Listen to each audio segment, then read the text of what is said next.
प्रातः क्लास चल रहा था 13/11/1967 सोमवार को 5वें पेज पर मध्यांत में बात चल रही थी कि जो भोगी आत्माएं हैं वो शरीर से भोग भोगती हैं, तो उनको नाम तो जरूर चाहिए। नाम बगैर तो काम ही नहीं चल सकता, कोई सर्विस ही नहीं चल सकती, अरे ये सृष्टि भी नहीं चल सकती। तो ऐसा नहीं कोई ख्याल करना कि वहां नाम नहीं रहेगा। नाम तो बिल्कुल सहज है, बाकी हाँ यहाँ जरूर आत्मा के ऊपर ही सारी बात है कि हे पतित पावन आओ, आ करके हमारी आत्मा को पावन बनाओ।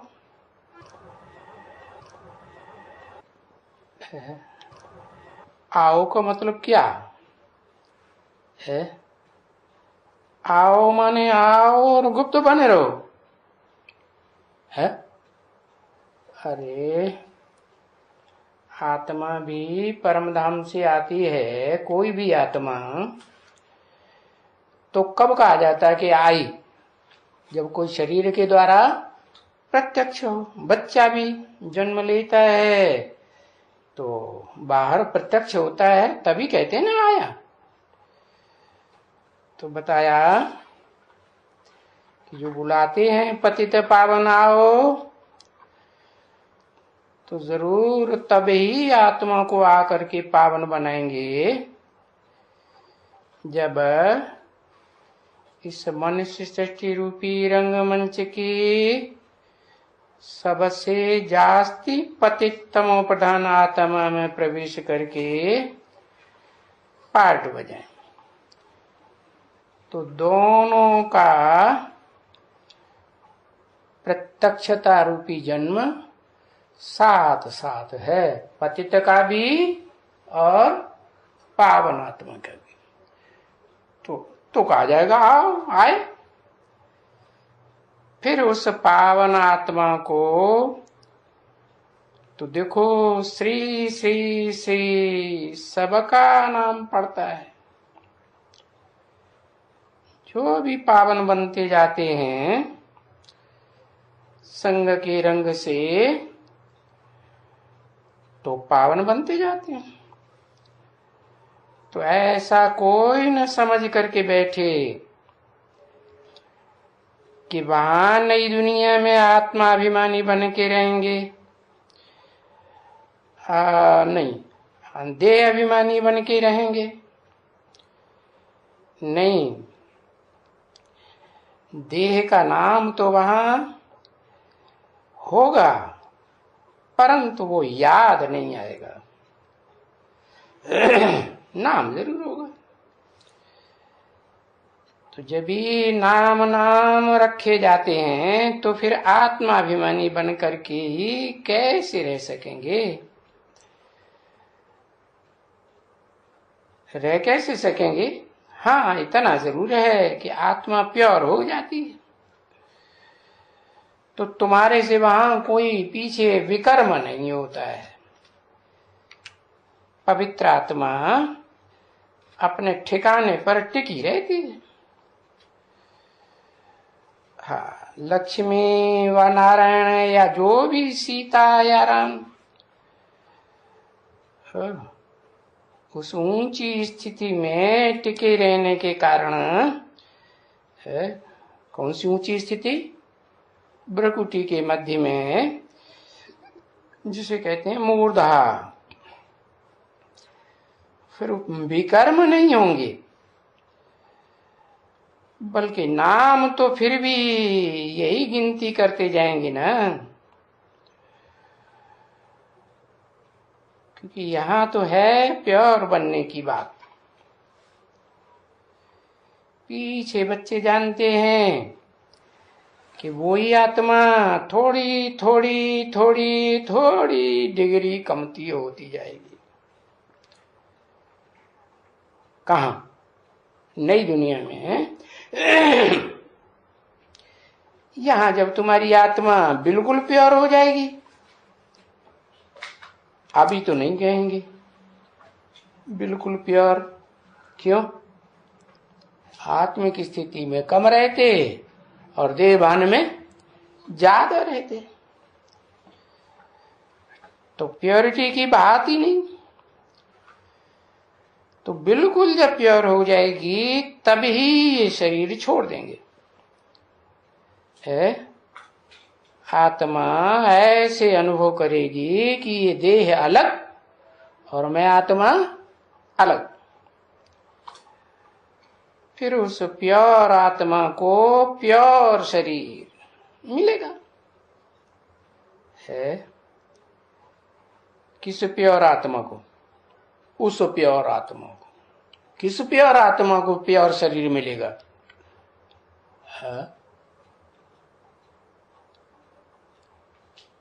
हाँ, जिस शरीर में मुकर्रर रूप से प्रवेश करते हैं उसको पवित्र शरीर निरोगी कंचन काया मिलेगी या नहीं मिलेगी? इसी जन्म में मिलेगी या बर्फ में दब जाने के बाद मिलेगी? बर्फ में दब जाने के बाद मिलेगी। अच्छा, बर्फ में दब जाने का मतलब भी हद का है, बेहद का है। बर्फ में क्या होता है? ठंडा हो जाता है ना? और यहां बेहद में क्या है? ठंडी का मतलब ब्राह्मण की दुनिया पुरुषार्थ की ठंडी ऐसी पड़ जाती है कि कोई से भी वो पुरुषार्थ हो नहीं पाता है। कौन सा पुरुषार्थ?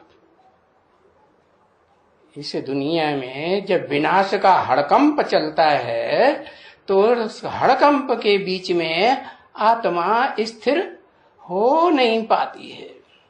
अब जब स्थिर नहीं हो पाती है तो क्या कहें कि पुरुषार्थ की ठंडी लग रही है कि नहीं? ठंडी लग रही है। तो जो आत्मा बताया, उस आत्मा जो प्योर आत्मा बन जाती है फिर शरीर भी प्योर मिलेगा।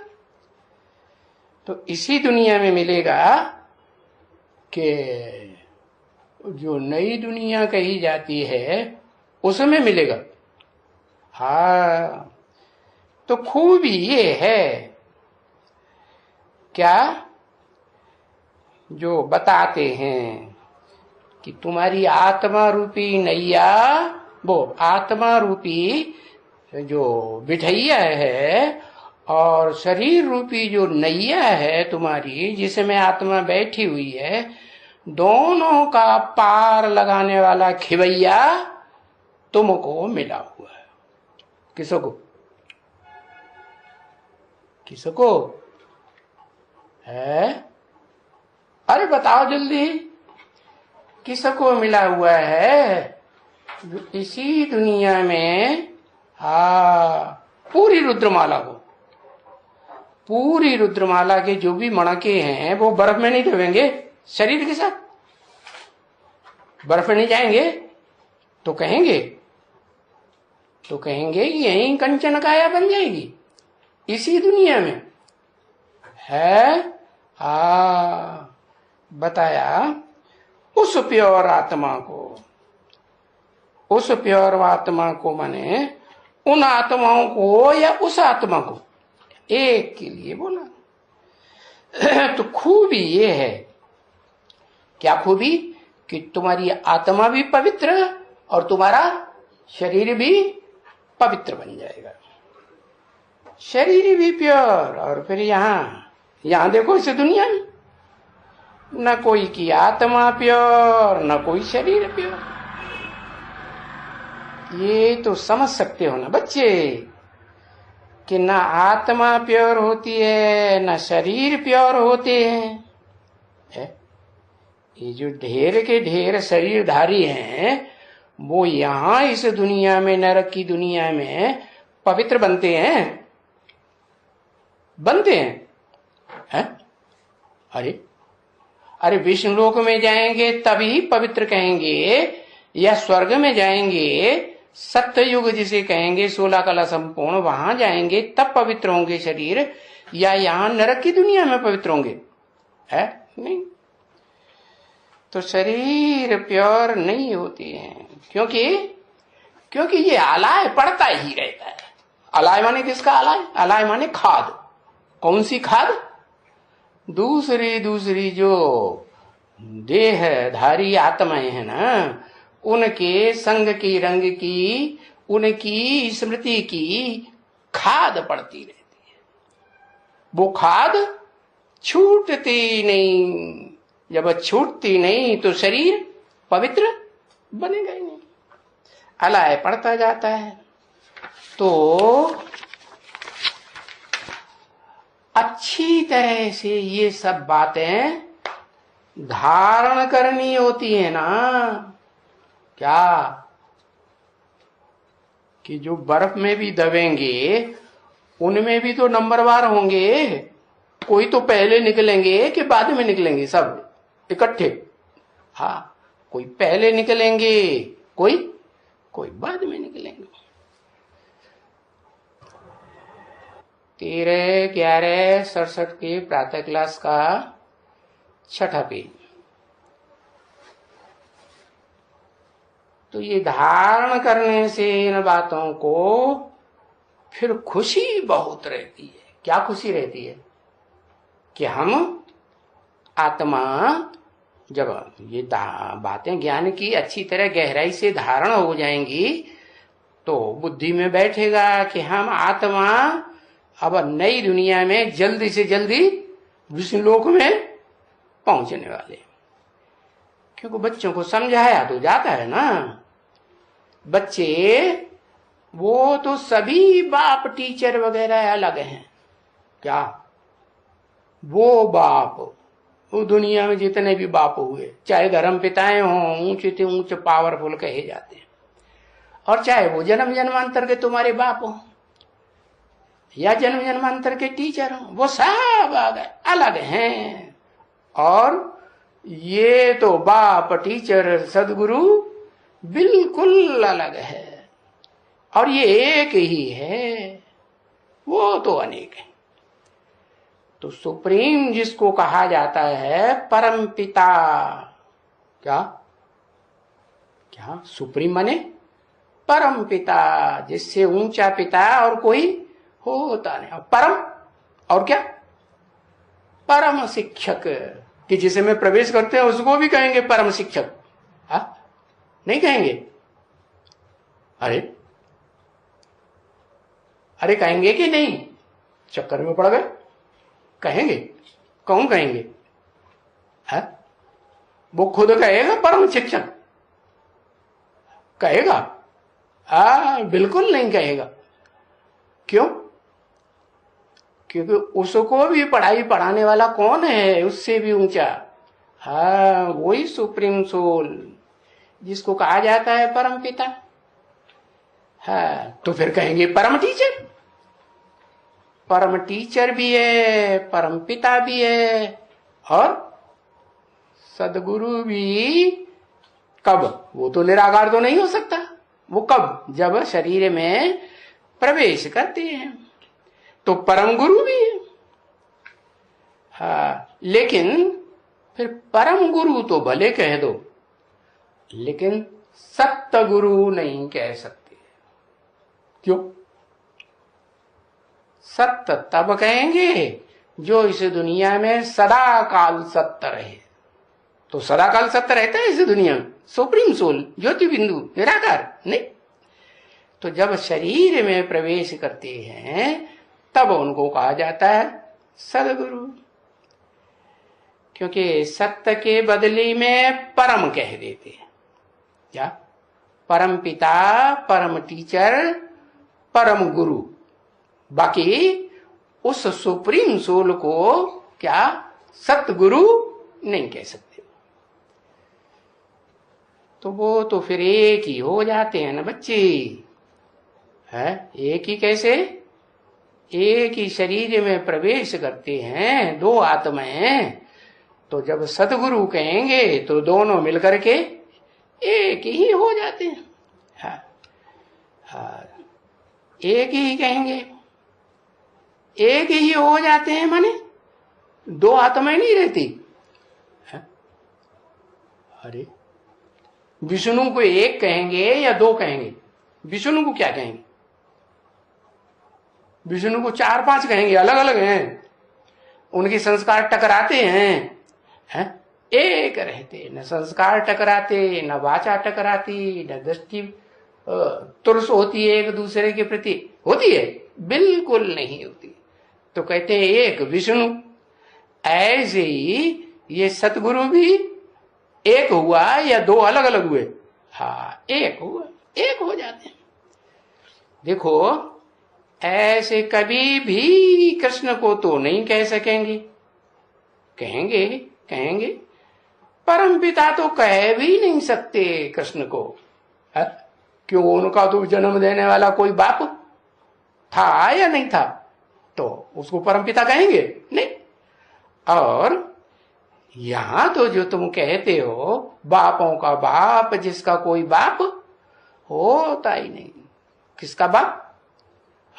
मनुष्य सृष्टि का अनेक प्रकार का धर्म पिताओं में विभाजन है। क्या बड़े ऊंचे ऊंचे धर्म पिताएं माने जाते हैं ना, सारी दुनिया मानती है ना। हाँ, लेकिन उन धर्म पिताओं का भी कोई बाप है जिसको कहते हैं क्या? वो आदम एडम को मानते हैं ना, जानते नहीं है। तो वो हो गया उनसे भी ऊंचा। फिर आदम से भी ऊंचा कोई और है? हाँ, उससे भी ऊंचा इस सृष्टि रूपी रंगमंच पर पार्ट बजाने वाली आत्मा है। सदा काल पार्ट नहीं बजाती है, लेकिन 100 वर्ष के लिए जैसे और धर्म पिताएं आते हैं, अपना धर्म स्थापन करते हैं 100 वर्ष के अंदर, वैसे वो परम पिता शिव भी हाँ आते हैं, प्रवेश करके पार्ट बजाते हैं। तो वो धर्म पिता है अपन को परम पिता तो कह भी। और कृष्ण, कृष्ण कह सकेगा? कृष्ण भी नहीं कह सकेंगे, क्योंकि वो तो जन्म मरण में आते हैं। गर्भ से जन्म लेते हैं ना। कृष्ण को भी गर्भ से जन्म दिखाया जाता है, राम को भी गर्भ से जन्म दिखाया जाता है। अरे जो भी देवी देवताएं होते हैं गर्भ से ही तो जन्म लेते हैं, कि बिना गर्भ से जन्म लेते हैं? गर्भ से जन्म लेते हैं। और मैं तो अगर्भा हूं।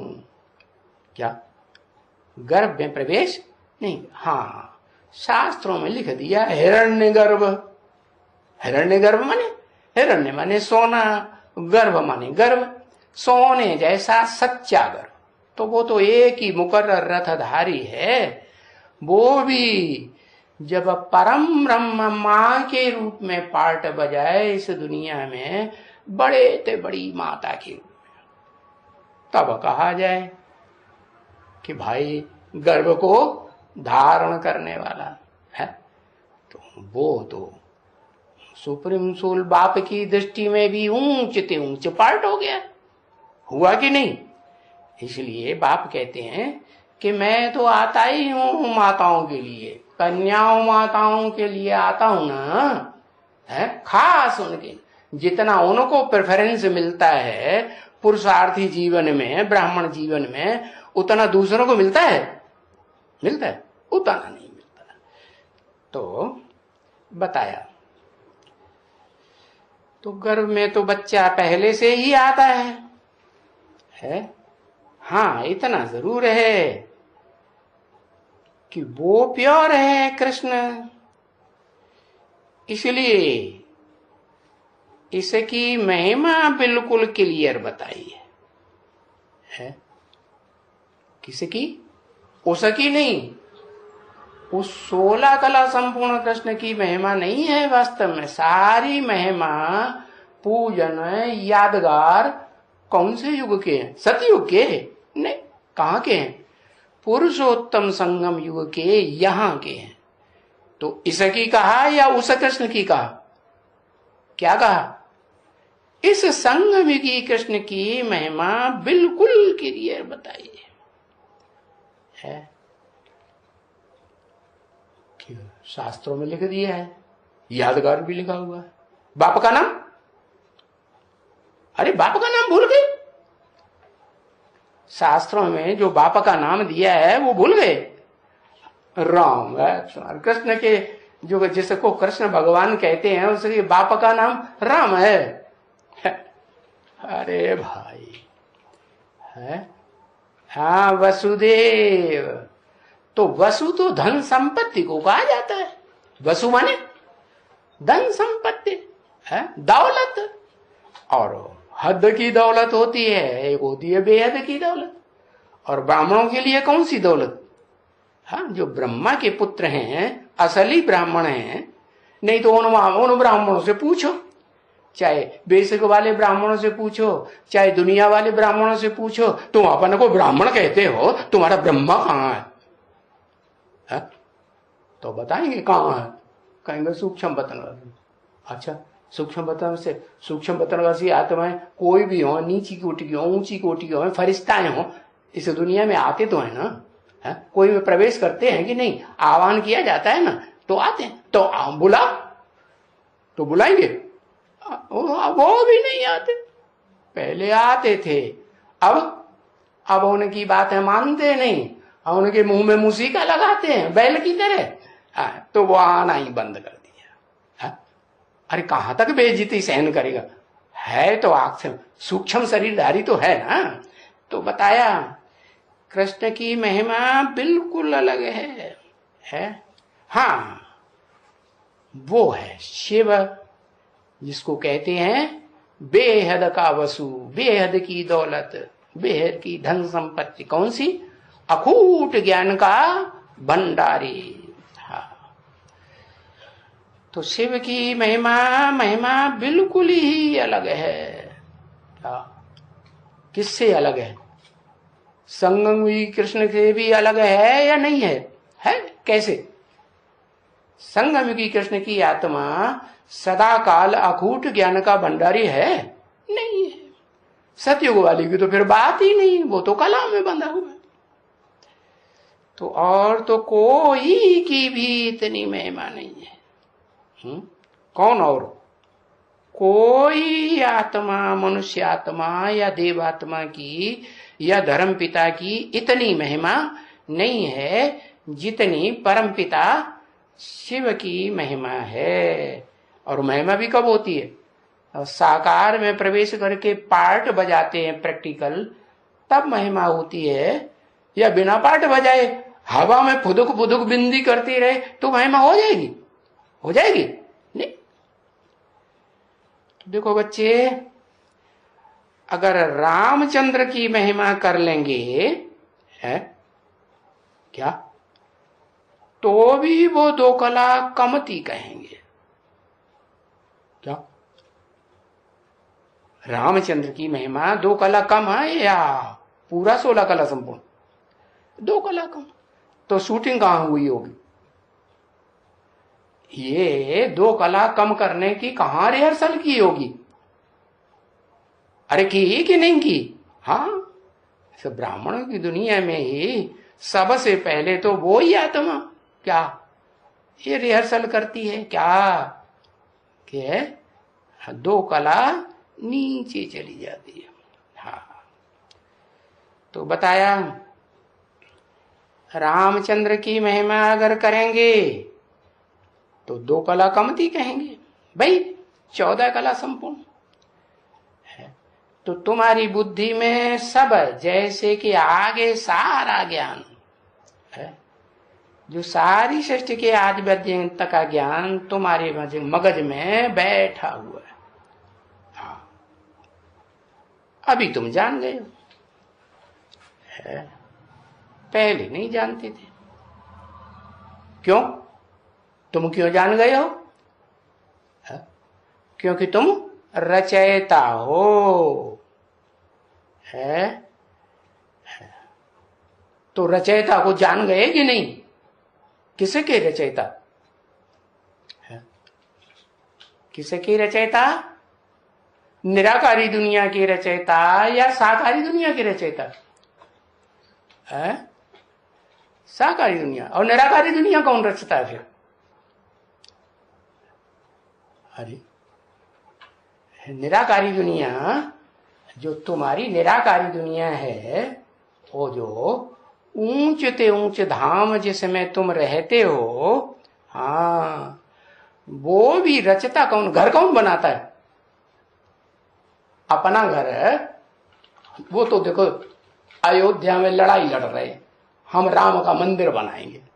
अरे राम का मंदिर राम बनाएगा या तुम खुद बनाओगे? तुम कैसे बना लोगे? तुम में इतनी ताकत है कि अयोध्या में राम का मंदिर बना लो?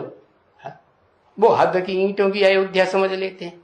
अयोध्या का बेहद का मतलब ये है जहां कभी युद्ध मनसा से, वाचा से, कर्मणा से, कोई इंद्रियों से किसी प्रकार का कोई युद्ध होता ही नहीं। ऐसी दुनिया बनाने का काम कौन करेगा? मैं करूंगा? मैं तो अकर्ता हूं। मैं माने कौन? शिव। नहीं, वो तो नहीं करता। तो कौन करता है? वो निराकारी धाम तुम अपने लिए, अपना धाम खुद, ऊंचे ते ऊंचा धाम, ऊंचे ते ऊंचा महल, संगठन कहो, किला कहो। राजाएं होते हैं तो अपना किला बनाते हैं कि नहीं? हाँ, बनाते। तो तुम रचयिता को भी जान गए और रचना के आदि मध्य अंत को भी जान गए। क्या? कौन है रचना? रचयिता कौन है? अरे रचयिता साकार, तो रचना भी साकार। तो कौन रचयिता, कौन रचना? लिखो, बताओ। अव्वल नंबर रचयिता कौन, अव्वल नंबर रचना कौन?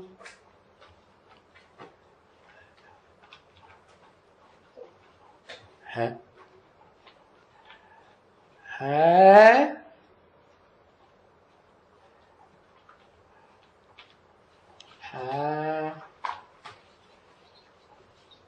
रचना शिव। अरे राम राम राम राम राम, ये क्या लिख दिया? माथा पकड़ रही है माथा। संगम की कृष्ण, सत्य की कृष्ण। जो राम बाप रचयिता, राम कहां से हो गया? राम तो त्रेता वाला बताया है, वो तो नाम ही है चंद्र। राम का नाम क्या है? पीछे टाइटल लगा हुआ है ना, रामचंद्र। वो सूर्य है।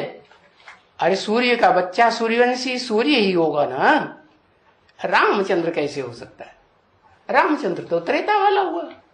तो कौन? वही राम वाली आत्मा संगम युग में, पुरुषोत्तम संगम में जब मैं आता हूं तो अंतिम चोलाधारी, पतित से पतित तनधारी जो है, आदम कहो, एडम कहो, आदिदेव कहो, ये पार्ट प्ले करती है, तब उसको कहते हैं कि वो रचयिता है सारी सृष्टि का।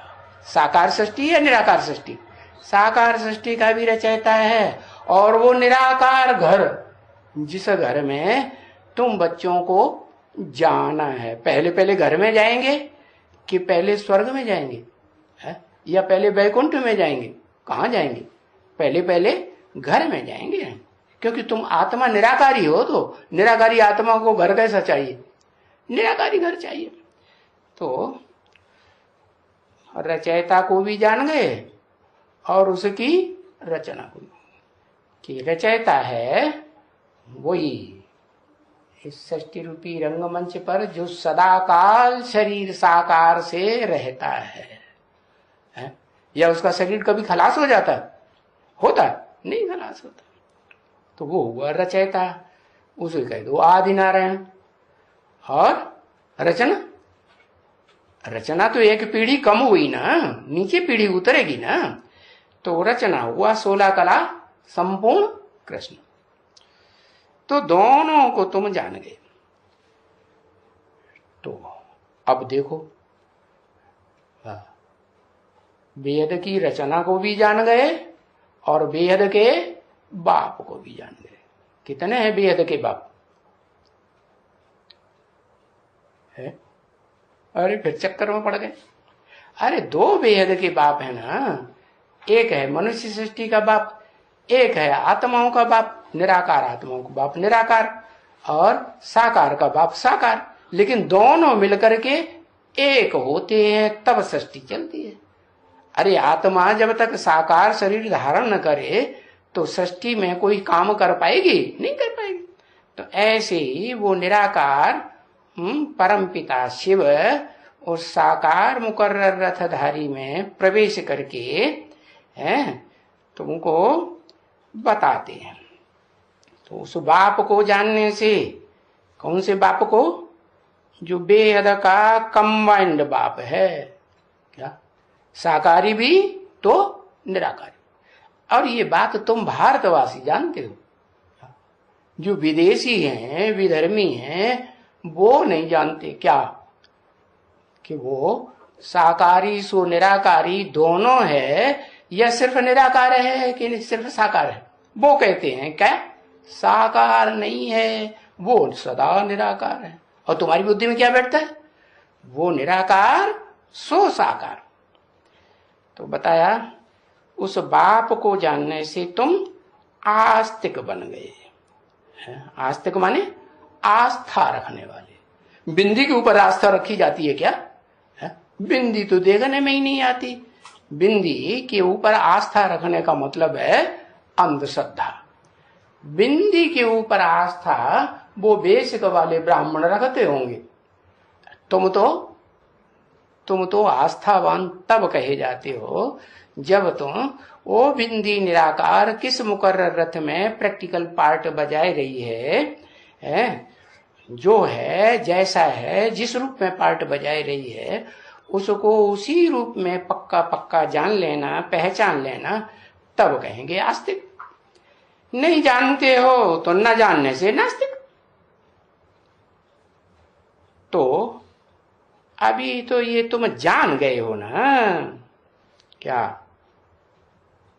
क्या जान गए हो?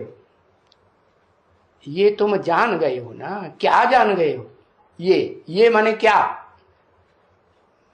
कि वो एक ही है, बेहद का बाप, कंबाइंड है, आत्मा और शरीर से कंबाइंड पार्ट बजाता है। उसको तुम जान गए हो कि निराकार सो साकार को तुम जानने वाले नंबरवार पुरुषार्थ अनुसार। और तुम्हारे में आस्तिक भी हैं? क्या? तुम्हारे में, तुम्हारे माने तुम ब्राह्मणों के बीच में आस्तिक भी हैं और फिर नास्तिक भी हैं। और उस तरफ में देखो, उस तरफ में सारे ही नास्तिक। कि कोई आस्तिक भी है? मूर्तियों की पूजा करते हैं, लिंग की पूजा करते हैं, तो वो कोई प्रैक्टिकल में है क्या? है? अरे जिस मूर्ति की पूजा करते हैं वो कोई प्रैक्टिकल में है ना? वो कोई लिंग जिसे भगवान समझते हैं, वो भगवान हेवनली गॉडफादर है? ओ कैसे हेवनली गॉडफादर? तो उस तरफ में, उस किनारे पर देखो, पुरानी दुनिया में तुम आ गए हो अभी संगम युग पर। तुम कोई पुरानी दुनिया में नहीं हो। हाँ, तो ये बात जरूर याद रखना है कि हम अब उस दुनिया के नहीं है, पुरानी दुनिया के, हम तो नई दुनिया में आ गए। वो किनारा हमने पुरानी दुनिया का छोड़ दिया। और ये भी बड़ी मेहनत है। क्या ऐसे नहीं छोड़ दिया है तो छोड़ दिया है? कैसे किया, कैसे बताया? अभी छोड़ दिया तो छोड़ दिया, दिमाग से नहीं छोड़ा। अरे तो मन बुद्धि से नहीं छोड़ा तो क्या कहेंगे? आत्मा से छोड़ा। मन माने दिल से नहीं छोड़ा तो आस्तिक कहेंगे कि नास्तिक कहेंगे? नास्तिक कहेंगे। तो आस्था पूरी पक्की तो तभी बैठेगी जब दिल से छोड़ दें, दिमाग से भी छोड़ दें, बुद्धि से। दो चीजें हैं ना, एक तो दिल मन और एक मन को कंट्रोल करने वाली बुद्धि। हाँ, दोनों मिलकर के आत्मा कही जाती है। हाँ, तो बताया ये फिर बड़ी मेहनत है। क्या क्या कि सदैव हम अपन को इस किनारे पर समझें। हमने वो किनारा पुरानी दुनिया का छोड़ दिया। हाँ, अभी ऐसे कभी नहीं गए ना पूछे जाए, हाँ छोड़ दिए। हाँ, तो बताया हम संग में भी ब्राह्मण है। हम कोई द्वापर कलयुग के ब्राह्मण थोड़े ही है। द्वापर कलयुग में जो संगम शुरू होता है, हम वो ब्राह्मण थोड़े ही हैं। हम कौन से ब्राह्मण? जहां कलयुग और सतयुग का मेल होता है, हम उस संगम युग के ब्राह्मण हैं। हाँ, पुरुषोत्तम संगम युग के तो हम ब्राह्मण हैं। सो भी तुम लोग भूल जाते हो, है बहुत ही भूल जाते हो। क्या है ना ठीक बात? हाँ, ब्रह्मा कुमार और ब्रह्मा कुमारियां हम ब्राह्मण हैं, सो भी तुम लोग बहुत बहुत भूल जाते हो। यहां क्या, यहां ब्रह्मा बाबा के घर में बैठे बैठे भी यहां भूल जाते हो। नहीं तो ब्राह्मण कुल को, अपने कुल को कोई भूलता है क्या? अपने कुल का तो बड़ा गुमान रहता है। क्या अपना टाइटल अपने साथ रखते हैं कि नहीं? हाँ, तो ब्राह्मण कुल को कोई भूलेंगे क्या? कभी कोई ब्राह्मण से जाकर के पूछो है तो वो क्या कहेंगे? हमारा ब्राह्मणों का कुल है। कौन से गोत्र के ब्राह्मण? तो बताएंगे हम इस गोत्र के ब्राह्मण हैं, और ऋषि मुनि का नाम लेंगे। हाँ, तो तुम्हारे से कोई जाकर के पूछेगा ना है तो तुम तो भूल जाएंगे। तो बाप ने समझाया ना बच्चे कि ब्राह्मण होते ही हैं। कौन से है? ब्राह्मण होते हैं चोटी वाले ब्राह्मण के बच्चे। क्या? कौन से ब्राह्मण के बच्चे? चोटी वाले ब्राह्मण। कैसा चोटी वाला? जब चोटी में गांठ लगी हुई होती है ना, शिव बाप की याद की, तो वो कभी भूलती है नहीं। गांठ लगी माना शिव उस गांठ में है ही मौजूद। गोल गोल लिंग रूप बन जाता है कि नहीं? वो लिंग रूप जो बन जाता है चोटी में, वो पकड़ने में आएगा। चोटी पकड़ने में आएगी, बाकी वो जो गोल गोल है वो पकड़ने में आता है नहीं, वो तो निराकार। हाँ, उस ब्राह्मण जो चोटी का ब्राह्मण है, जिसके तुम बच्चे बनते हो, उसकी बुद्धि में टूटता नहीं है। क्या? तन से, मन से, धन से टूटता है? कभी छोड़ के भागता है? कभी मन में आता है छोड़ के भाग जाऊं? आता है? कभी नहीं आता। तो इसलिए बताया कि तुम चोटी के ब्राह्मण के बच्चे हो। हाँ, तो ब्राह्मण कुल हुआ तुम्हारा। वो ब्राह्मण कोई चोटी के ब्राह्मण के बच्चे थोड़े ही है। क्या? हाँ, अरे क्या कहेंगे? कितने? हाँ, वो जो जितना मोटी चोटी होती है कि छोटी सी चोटी होती है, जैसे आजकल के ब्राह्मण बनाए लेते हैं बस। है हाँ, मोटी चोटी होती है ना ब्राह्मणों की। पहले पुराने जमाने में होती थी, अभी तो बहुत छोटी छोटी, कोई तो पुंचिया सी रखते, देखने में भी नहीं आती। हाँ, मोटी खुर के इतने बराबर। तो कितने बाल होते हैं? किसी ने गुने? वो कोई नहीं गुने। हाँ, जैसे चाणक्य को दिखाते हैं ना, हाँ बड़ी मोटी चोटी। तो ब्राह्मण को जब भी कोई ब्राह्मण कहते हैं तो हाँ, ब्राह्मणों का बाप वो ब्रह्मा जरूर चाहिए। कौन सा ब्रह्मा? वो 4 मुखों वाला ब्रह्मा नहीं चाहिए। क्या? उस 4 मुखों वाले ब्रह्मा से जो ब्राह्मण पैदा होते हैं, वो नीची कुरी के, कम कुरी के ब्राह्मण पैदा होते हैं, या है ऊंचते ऊंचे चोटी के ब्राह्मण पैदा होते हैं? हाँ, तो जो चोटी का ब्रह्मा है, क्या जो ऊर्ध्वमुखी दिखाया जाता है, हाँ, तुम उस परम ब्रह्म के बच्चे हो। तो वो ब्रह्मा जरूर चाहिए। क्या ये बुद्धि में अच्छी तरह से बैठे कि ये है प्रैक्टिकल पार्ट परम ब्रह्म का। तो जब भी कोई बच्चे पूछते हैं तुमने ये ब्रह्मा को क्यों बैठाया है दादा लेकर आज को, तो बोलो अरे हम इस ब्रह्मा को न बैठावे तो हम ब्राह्मण कहां से आवेंगे? अरे ब्राह्मणों की 9 कुरियां होती है ना, तो 9 कुरियों के ब्राह्मण कोई न कोई कुरी के बनेंगे ना। तो हमने ये ब्रह्मा बैठाया हुआ। कौन सा ब्रह्मा? 4 मुखों वाला ब्रह्मा।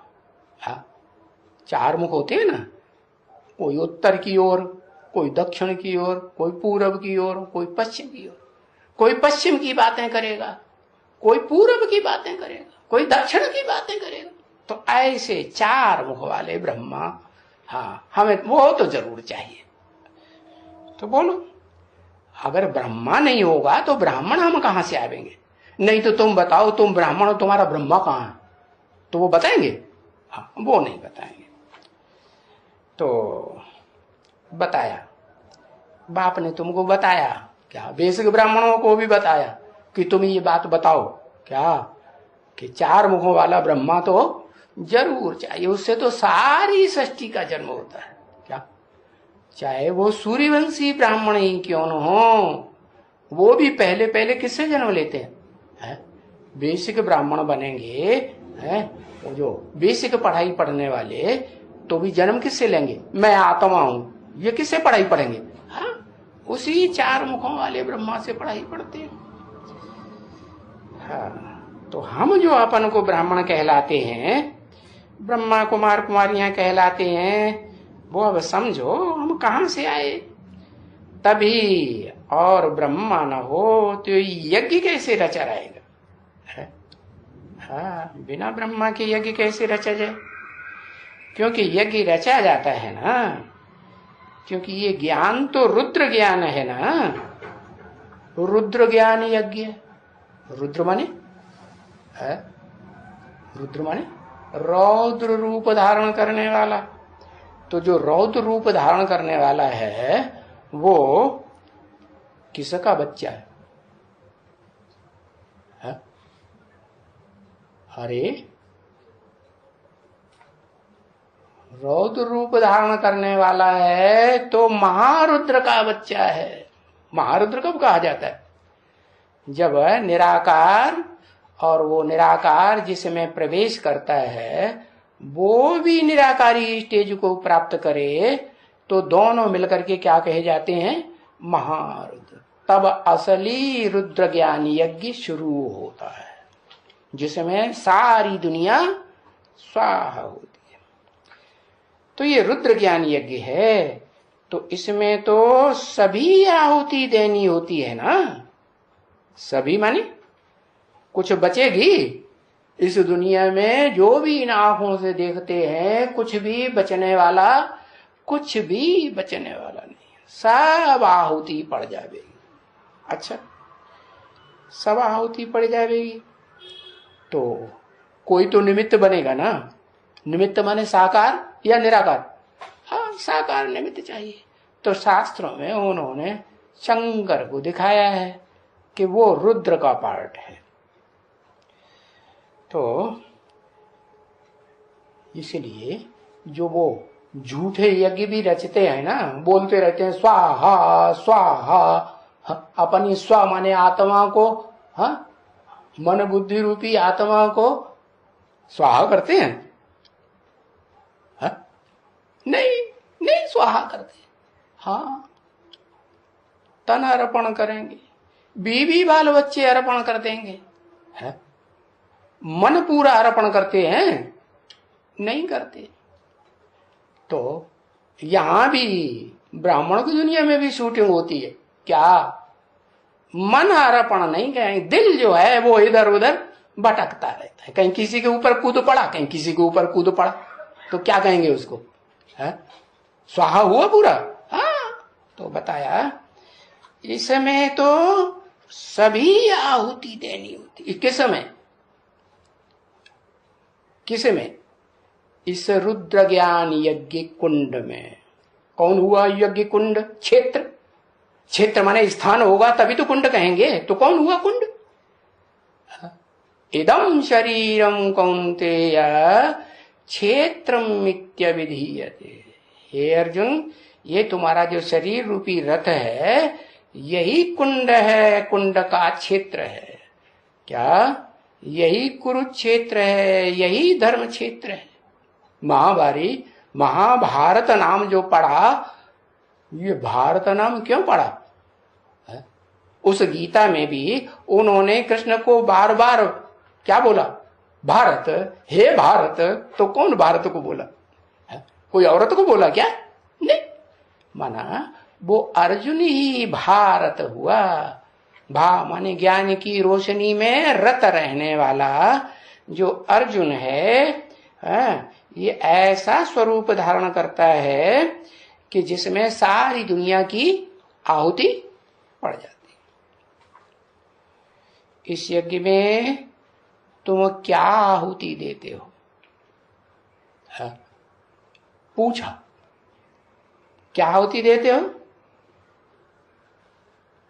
क्या आहुति देते हो। अरे तन मन धन की आहुति देते हो। अच्छा, तन से, मन से, धन से आहुति दे देंगे तो वो तो राख बन जाएगा ना, स्वाहा हो जाएगा ना, है कि रह जाएगा? हाँ, रह जाएगा। तो तुम आहुति देते हो तन मन धन की, तो 5 विकार खत्म हो गए होंगे। बाप खास आहुति किसकी लेने आए, काम क्रोध लोभ मोह अहंकार की आहुति लेने आए हैं ना। तो बताया तुम आहुति देते हो, पूछा है, यहां 5 विकार की आहुति देते हो सब इसमें, तुम सब है इस अविनाशी रुद्र ज्ञानी यज्ञ कुंड में। कुंड कौन?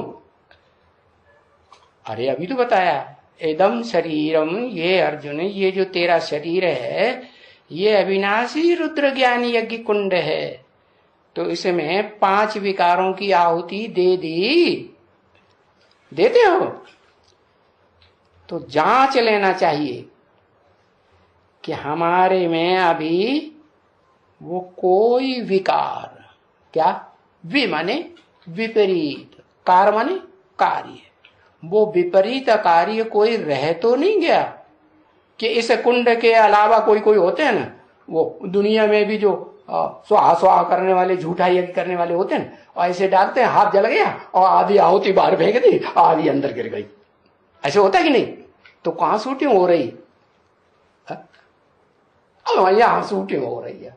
आधी आहुति, थोड़ी उंगलियां जलती हैं तो फट हाथ खींच लेते हैं, आधी आहुति बाहर गिरा देते और थोड़ी बहुत अंदर गिर गई। कोई कोई तो ऐसे बिल्कुल ही नहीं गिरती। जैसे बाबा ने बताया 3 प्रकार के पतंगे हैं। है कितने प्रकार के पतंगे? 3 प्रकार के। एक तो ऐसे कि एक बार आए, थोड़ी सी मूंछ और टांग जल गई तो गए, फिर बस फिर नहीं आए दोबारा, तो कहेंगे स्वाहा। नहीं, एक ऐसे जो एक बार टांग जल गई, मूंछ जल गई, फिर हिम्मत करते हैं, फिर आते हैं, फिर चले जाते हैं, फिर आते हैं, फिर चले जाते हैं। तो ऐसे ऐसे बार बार स्वाहा भी करते हैं और फिर भाग जाते हैं। मन बुद्धि से भी भाग जाते हैं, मन बुद्धि भी दूसरी जगह चिपक जाती है जाके। तो बताया, बाबा ने पूछा है तुम्हारे में कोई ये अवगुण है तो नहीं, काम क्रोध लोभ मोह अहंकार के? है तो हमको दे के जाओ, है वो आहुति दे के जाओ। तो ये यज्ञ है ना। क्या जरूर कोई लेने वाला चाहिए ना, है कि हवा चाहिए, है कि आकाश में लेने वाला आकाश चाहिए? कौन चाहिए? कि बिंदी चाहिए, सुप्रीम सोल ज्योति बिंदु लेने वाला कोई आहुति चाहिए या नहीं चाहिए? हाँ, लेने वाला चाहिए, चाहिएगा जरूर। क्या चाहिएगा? माने अभी नहीं, अभी भविष्य में टाइम ऐसा है, आने वाला है कि वो आहुति तन की, मन की, धन की उस कुंड में पूरी ऐसी आहुति लेगा कि तुम फिर बाहर आधा डाल दो, आधा अंदर डाल दो, तन मन धन, ऐसा तो हो गई। और जो बाहर डाल देंगे तो फिर वो जो तुम्हारा ऊंचते ऊंच घर है, ऊंचते ऊंच किला है, उस किले में तो जा ही नहीं सकते। तो बाप वो आहुति लेते हैं। कौन सा बाप लेते हैं? है? अरे कौन सा बाप लेते हैं? हाँ, साकार बाप लेते हैं। अच्छा, वो निराकार कंबाइंड नहीं होता, फिर भूल गए, कूद पड़े तो एकदम साकार के ऊपर कूद पड़े। है? हाँ, साकार में निराकार, वो बाप, बेहद का बाप, साकार भी और निराकार भी। तो उसमें लेने वाला कौन है? जैसे भोग लगाते हैं तो खाता कौन है? निराकार खाता है उसमें या साकार खाता है? साकार खाता है। तो बाप लेते हैं, माने दोनों बाप स्वीकार तो कर लेते हैं, हाँ भाई दे दो, लेकिन लेने वाला एक है या दो है? एक है। तो वो नहीं गाते हैं कि सभी विकार लेके लेके लेके गला काला हो गया। क्या वो नहीं गाते हैं? क्या वो जो असलियत में उन्होंने सारा विकार लिया और लेकर के गले तक वो विष चढ़ गया और नाम डाल दिया है भक्ति मार्ग में नीलकंठ। तो वो बात नहीं समझते कि वो कैसे गले तक पहुंच गया। अब गले तक पहुंचेगा तो मुंह में से विष निकलेगा कि नहीं? ग्लानि का नहीं निकलेगा। हाँ, मुंह में से और सारी दुनिया की ऐसी ग्लानि करेगा है कि सब छटपटाए जाएंगे। कोई ग्लानि पसंद करता है अपनी? नहीं। देवताएं तो बड़े प्रशंसा प्रिय होते हैं, उनके सामने उनकी प्रशंसा कर दो तो बड़े खुश। और उन देवों का जो देव है ना, बड़ा देवता महादेव, उसको तो थोड़ी सी प्रशंसा कर दो, वो तो थोड़े में ही बहुत खुश हो जाते।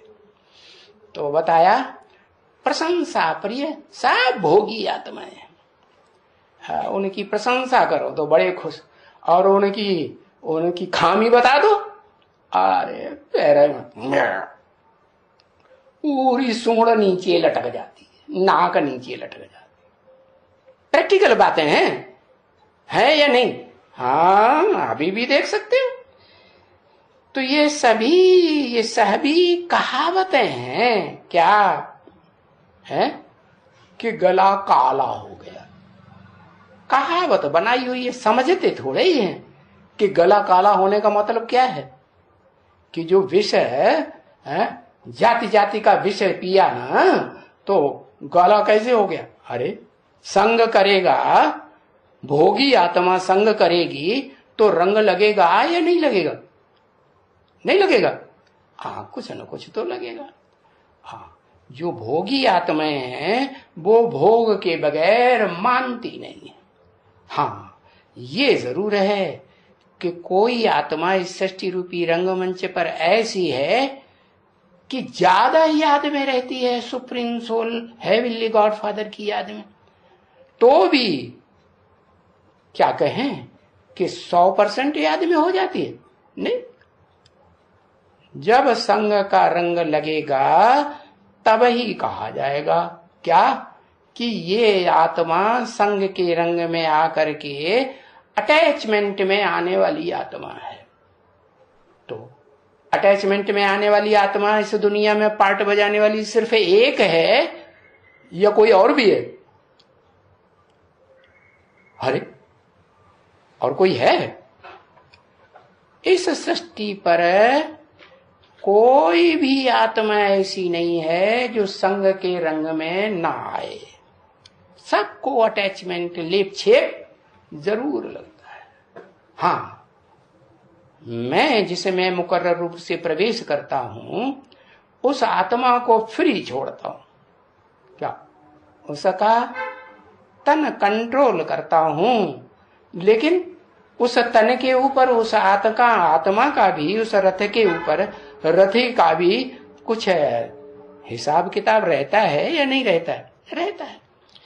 तो बताया कि वो गाते हैं गला काला हो गया, कहावत है, बाकी गला वाला कोई काला नहीं हो जाता है। ये तो गले में से जो आवाज निकलती है ना, गूंजी विनाश की वाणी फिर भी कितनी कल्याणी। कैसी वाणी? विनाश कराए देती, सब की हिम्मत पस्त हो जाती है। हाँ, तो कुछ भी नहीं बचता। तो ये तो बाप बैठ करके समझाते हैं। हाँ, बाकी जो बाप समझाते हैं उनको गला कहाँ है? समझाने वाला बाप कौन है? निराकार आत्मा या साकार? निराकार समझाते हैं, उनको तो अपना गला ही नहीं है, जिसमें प्रवेश करते हैं उसको अपना गला है। हाँ, तो बाप को तो गला है ही नहीं, supreme soul heavenly God father को है जो आकर के हेवन बनाने का रास्ता बताते हैं, है ना। वो तो गला तो दूसरे का लोन लिया हुआ है ना। क्या? हाँ, जो लोन लिया है वो ब्याज सहित या चक्रवृद्धि ब्याज सहित, क्या कहते हैं अंग्रेजी में चक्रवृद्धि को?